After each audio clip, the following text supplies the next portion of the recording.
আসসালামু আলাইকুম।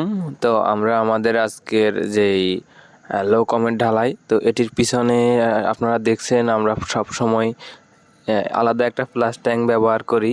তো ওই ক্ষেত্রে আমাদের প্রচুর পরিমাণে জায়গা নষ্ট হয় এবং কাজেরও সৌন্দর্য নষ্ট হয়। তো এক্ষেত্রে আমরা এখন প্লাস বাল্ব, যেটা ব্র্যান্ডের প্লাস বাল্ব, তো সেটি ইউজ করব। তো সেটি ইউজ করার ক্ষেত্রে আমরা যে এখানে সিপিবিসি 1.5 ইঞ্চি পাইপ দিয়েছি লো কমোডের পিছনে। তো ওইখানে আমরা আবার যেহেতু ফাঁক না থাকে এই জন্য সিমেন্টের ঘোলা করে এবং পাটের রশি দিয়ে এটাকে ব্লক করে দিচ্ছি।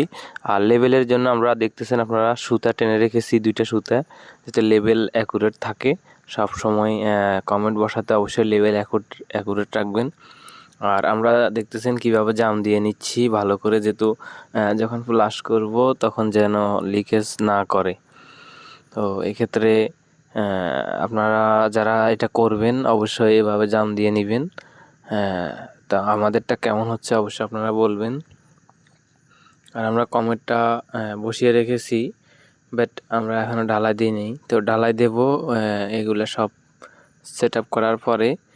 তো ভালো করে যদি সেট আপ না করেন পরবর্তীতে পানি লিকেজ করবে। পানি লিকেজ করার যখন হবে তখন আপনার ফ্লোরটা নষ্ট হয়ে যাবে এবং পুনরায় টাইলস করার পর আবার যেন ভাঙতে না হয়। কাজ শেষে ভালো করে ফিনিশিং করে দেবেন।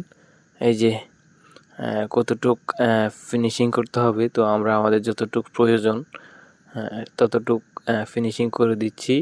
এবং ফিনিশিং করার পর আপনারা অবশ্যই পানি চেক করে নেবেন, ফ্লাশটাকে অন করে চেক করে নেবেন। এটা আমাদের 1 ইঞ্চি ওয়ারিং, সিপিবিসি পিছনে দিয়েছি আমরা 1.5 ইঞ্চি। আর এই যে আমাদের ফ্লাশ ভাল্ব, এটি ব্র্যান্ডের একটা ফ্লাশ ভাল্ব, এখানে 42 ইঞ্চি